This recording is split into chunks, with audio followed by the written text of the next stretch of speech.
দর্শক আসসালামু আলাইকুম। সাকিব, সবাইকে স্বাগত জানাচ্ছি। কানাডা একটি নতুন সিদ্ধান্ত নিয়েছে।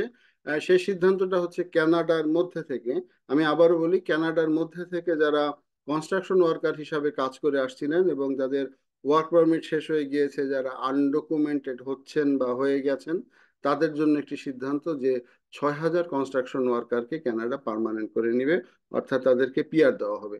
এবং এই ঘোষণাটি মন্ত্রীর ঘোষণা দেওয়ার পরপরই কানাডার বিভিন্ন ওয়েবসাইটগুলি বা বিভিন্ন পোর্টালগুলি সেই নিউজটি করেছে, কানাডার মূলধারা দৈনিকগুলিও করেছে। তবে আমি দেখাচ্ছি সিআইসি নিউজ থেকে।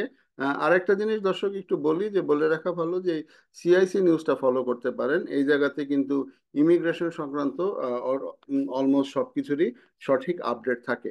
তো ওরা একেবারে অথেন্টিক ভাবে করে থাকে। তো ওরা বলছে যে 6,000 যারা 6,000 যারা আনডকুমেন্টেড কনস্ট্রাকশন ওয়ার্কার রয়েছে তাদেরকে পিআর এর জন্য তারা আগাবে। তো আমি এই সিআইসি নিউজটা দেখলে আপনারা পড়লে বুঝতে পারবেন, যারা কানাডা নিয়ে ভাবছেন কানাডার বাইরে থেকে, তারা অবশ্যই, এবং কানাডার মধ্যে থেকেও যারা আছেন, এই ওয়েবসাইটটি আমি দেখার জন্য সুপারিশ করছি। এখানে অনেক অথেন্টিক অনেক কিছু থাকে।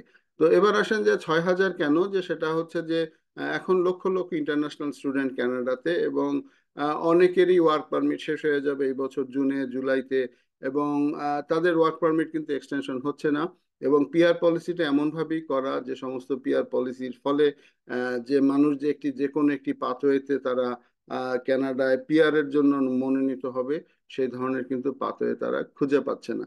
তো এর মাঝখানে হচ্ছে যে যেটা যে ইন্টারন্যাশনাল স্টুডেন্ট যারা বা যারা আহ, এ- যারা জব অফার নিয়ে বা যারা জব ভিসা নিয়ে কানাডাতে এসেছিল এবং যারা কনস্ট্রাকশন সেক্টরে কাজ করেছে, তাদের জন্য এই সুযোগটা দেওয়া হয়েছে। এবং কনস্ট্রাকশন সেক্টরে যারা কাজ করছে তাদের মধ্যে থেকে যারা আনডকুমেন্টেড হয়ে গিয়েছে, তাদের 6,000 লোককে কানাডা পার্মানেন্ট রেসিডেন্সি দেওয়ার সিদ্ধান্ত নিয়েছে। তো আবারও বলি, মনে রাখবেন, বা আহ, কারো কথায় বিশ্বাস করবেন না। বাংলাদেশে হয়তো এ নিয়ে আবার শুরু হতে পারে এই ধরনের খবর নিয়ে যে 6,000 কনস্ট্রাকশন ওয়ার্কার নেবে কানাডা। 6,000 কনস্ট্রাকশন ওয়ার্কার কানাডার বাইরে থেকে একজনও নিবে না। 6,000 কনস্ট্রাকশন ওয়ার্কার যারা কানাডা এখন আছে, যারা আনডকুমেন্টেড হয়ে গিয়েছে, তাদেরকে নেওয়া হবে।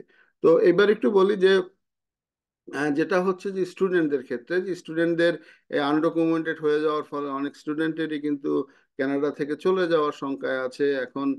যারা কনস্ট্রাকশন ওয়ার্কারে যারা কাজ করেছেন তাদের অবশ্যই একটি তারা এই সুফলটা পাবেন। এবং তারা কোনো রকমের ওই ইসে যাওয়া এক্সপ্রেস এন্ট্রি বা অন্যান্য স্ট্রিমগুলি ছাড়া এটার জন্য হয়তো একটা আলাদা স্ট্রিম হবে, এবং এই স্ট্রিমে 6,000 লোক কানাডাতে পার্মানেন্ট রেসিডেন্সি পাবেন। আরেকটি বিষয় বলি, যে যাদের চলে যেতে হচ্ছে তাদের এখনো সময় আছে। দেখবেন, খেয়াল রাখবেন, চোখ কান খোলা রাখবেন, এই ধরনের প্রোগ্রাম কি আসে। যারা বিশেষ করে যারা হেলথ সেক্টরে কাজ করছেন তাদের জন্য একটি বড় ধরনের হয়তো অপরচুনিটি থাকতে পারে। চোখ কান খোলা রাখবেন। অন্যান্য সেক্টরগুলিতে কিন্তু কানাডার অবস্থা আসলেই খারাপ। অর্থাৎ স্টুডেন্ট বা ওয়ার্ক পারমিট থেকে পিআর পাওয়াটা এই মুহূর্তে বেশ কঠিন হয়ে যাচ্ছে। তো আমি জানি না 6,000 কনস্ট্রাকশন ওয়ার্কারের মধ্যে আমাদের ভিডিও কারা দেখেন বা কি। তো যারা, তাদের জন্য শুভকামনা। এই 6,000 লোক খুব শীঘ্রই হয়তো কানাডাতে পিআর পেতে যাচ্ছেন, যারা আনডকুমেন্টেড থাকছেন না। তো হেলথ সেক্টরে যারা কাজ করছেন তারা এইভাবে খোঁজ খবর রাখেন। হয়তো হয়তো হতেও পারে।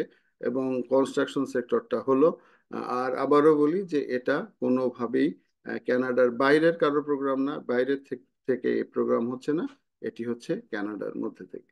তো দর্শক, ধন্যবাদ এতক্ষণ সঙ্গে থাকার জন্য। আবারও দেখা হবে নতুন কোনো বিষয় নিয়ে। সে পর্যন্ত ভালো থাকবেন। আসসালামু আলাইকুম।